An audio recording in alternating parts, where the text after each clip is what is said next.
Muito boa tarde, vamos falar de saúde. E esta semana assinala-se, dia 29 de setembro, o Dia Mundial do Coração. Não podia deixar de passar esta data sem dedicar esta rúbrica hoje a este órgão, um órgão nobre que merece aqui a nossa atenção todos os dias.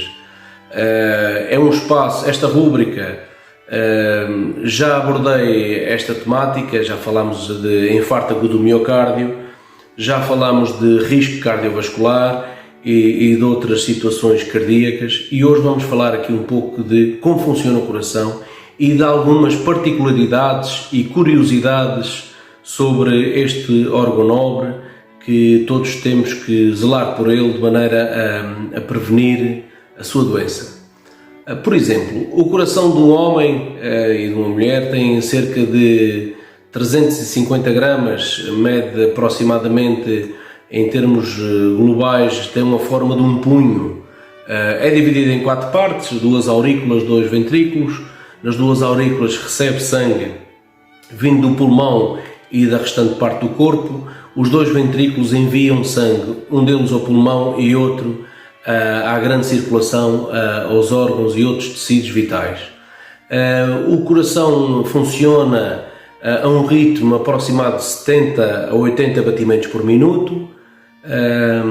Na mulher, isto também é diferente, a mulher tem um ritmo cardíaco mais acelerado pela sua própria fisiologia, pela sua carga hormonal, assim acontece. Uma curiosidade também é que o sangue bombeia cerca de 80 gramas de sangue em cada batida, em cada movimento que faz. Isto equivale por dia a cerca de 9.000 litros. Pode parecer uma quantidade exuberante, mas assim é. O coração, por exemplo, dos recém-nascidos bate muito mais rápido. A frequência cardíaca de um recém-nascido, ou até mesmo numa criança até aos 4, 5 anos, é mais acelerada, anda sempre na ordem dos 100, 120 batimentos por minuto, sobretudo no recém-nascido.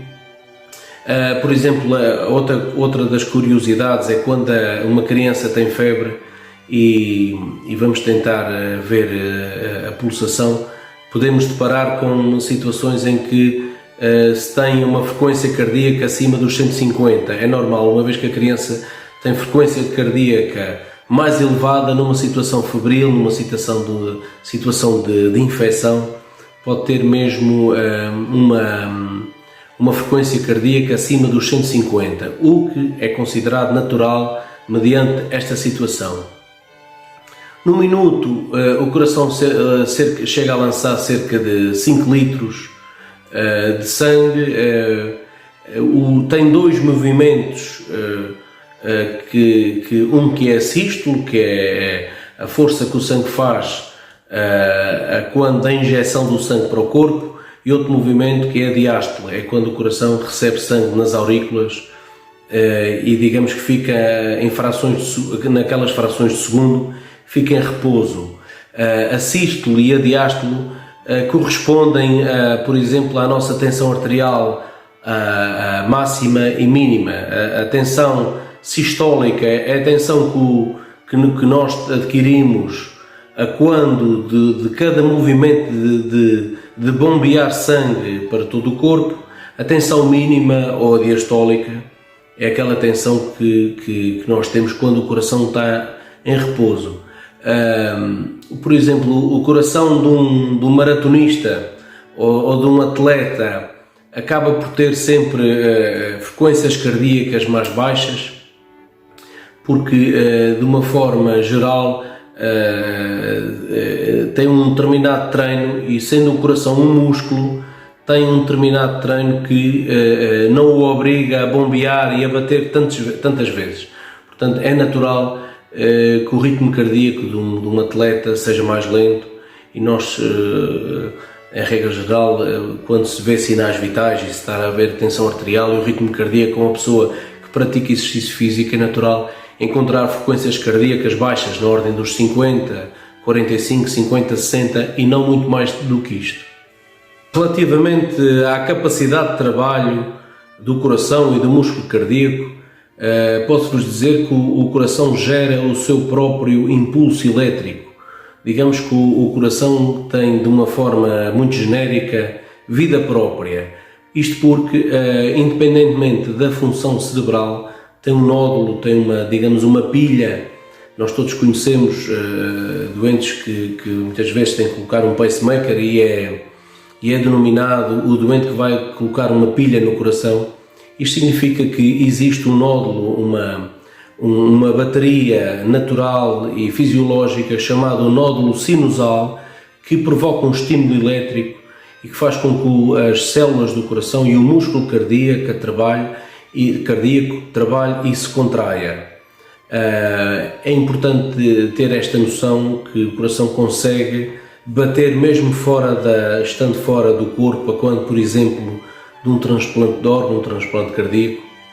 Esta capacidade que o coração tem de trabalhar e ter alguma autonomia do ponto de vista elétrico e da sua própria estimulação viabiliza aqui, digamos, o transporte do órgão quando, por exemplo, há necessidade de se fazer transplante cardíaco. É outra das particularidades. O coração é o órgão que sofre, sobretudo, em algumas partes do dia. O que está descrito é que a maioria dos infartos agudos do miocárdio, que eu já falei aqui, do ataque cardíaco, ocorre entre as 6 da manhã e o meio-dia. Isto porque no despertar e no início das nossas atividades temos uma maior propensão de ter fenómenos cardíacos, uma vez que à medida que vamos despertando, que vamos acordando e que vamos iniciando as nossas próprias tarefas do dia-a-dia, vamos também tendo uma maior subida da tensão arterial, e sabendo que a tensão arterial é aqui um grande fator de risco, a hipertensão arterial é um grande fator de risco para a doença cardíaca e a doença coronária. Aquilo que está descrito e aquilo que acontece é que o maior número de ocorrências de problemas cardíacos ocorrem neste período de tempo, entre as 6 da manhã e o meio-dia. São aqui algumas curiosidades de como funciona o nosso coração e de algumas particularidades no sentido de se conhecer melhor este órgão. Uma vez que vos falei aqui sobre algumas particularidades e curiosidades sobre o funcionamento deste órgão que é o coração, e sabendo que na prevenção é que está o ganho, como se diz, é importante falarmos de prevenção, sabendo que também que por ano a nível mundial morrem cerca de 17,5 milhões de pessoas por doenças cardiovasculares. O número em Portugal também não é simpático, de maneira que é importante continuarmos a falar nisto e falar como prevenir. Aqui algumas dicas e alguns conselhos de saúde, muito genéricos, mas importantes.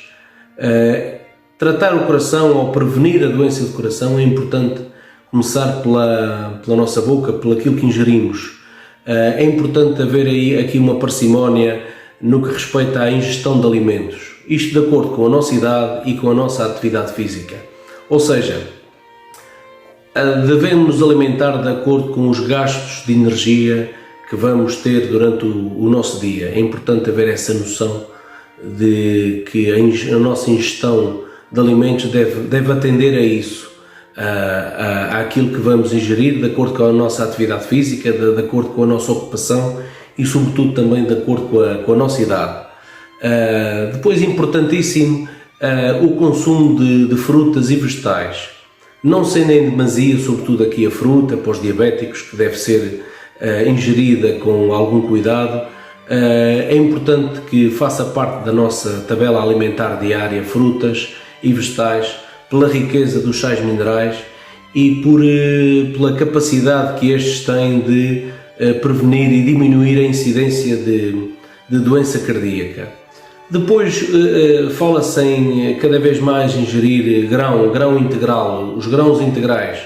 Quando fala em grãos integrais, abrange aqui um conjunto de arroz, de massas, de farinhas, no próprio fabrico do pão, que devemos preferir farinhas integrais, farinhas com maior conteúdo de fibras e essas fibras têm óleos essenciais fundamentais ao funcionamento do coração e, sobretudo, na prevenção da doença. Já falei aqui da aterosclerose, que é um processo de deposição de gorduras na parede dos vasos, no interior dos vasos, que afeta o coração.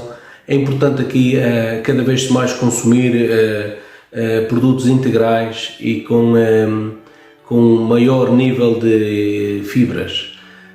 Quando se fala aí, e uma vez que estamos a falar aqui em óleos vegetais, preferir sempre o azeite, as manteigas de amendoim, utilizar o maior número possível na nossa dieta das oleaginosas, o amendoim, a amêndoa, as nozes, consumidos também com moderação, mas é importante que faça parte da nossa tabela alimentar.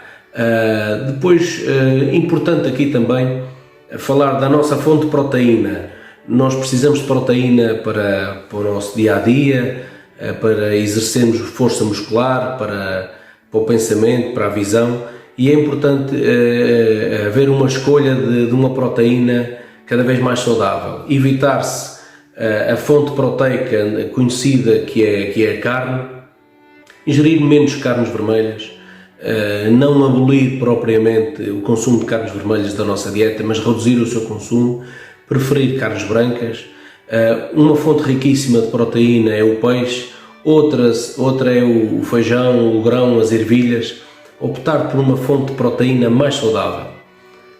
Depois também já falei nesta situação, evitar alimentos processados, alimentos industrializados, tentar ter uma alimentação com os chamados produtos da terra, os produtos mais naturais e produzidos de uma forma mais natural possível, com a menor intervenção também possível. Evitar, um dos grandes inimigos do coração é o açúcar, evitar bebidas açucaradas e consumir produtos com açúcar, evitar isso é fundamental. O açúcar, digamos, tem uma capacidade pró-inflamatória, ajuda a inflamar o nosso organismo e prejudica o coração e o funcionamento cardíaco. Depois, outro grande inimigo do coração que se fala, que é o tabaco. Tentar evitar fumar, e para quem fuma, tentar deixar de fumar é fundamental. Outro aspecto e outro alimento que nós muitas vezes não associamos às doenças cardíacas, que é o álcool. O álcool acaba por estar na base e na gênese de muita da doença cardíaca, na insuficiência cardíaca, na insuficiência hepática, na insuficiência do fígado, que muitas vezes afeta diretamente o coração. Digamos que o álcool é aqui considerado um grande inimigo também do coração, uma vez que provoca e acelera aqui a instalação da insuficiência cardíaca. Não queria parecer maçador com estas dicas, com estes conselhos, mas era importante falar disto, uma vez que se assinala o Dia Mundial do Coração, e uma vez que falámos daqui de algumas particularidades, falar aqui de alguns conselhos de saúde, de maneira a zelar pela vitalidade deste órgão nobre. Despeço-me, até um próximo programa e haja saúde.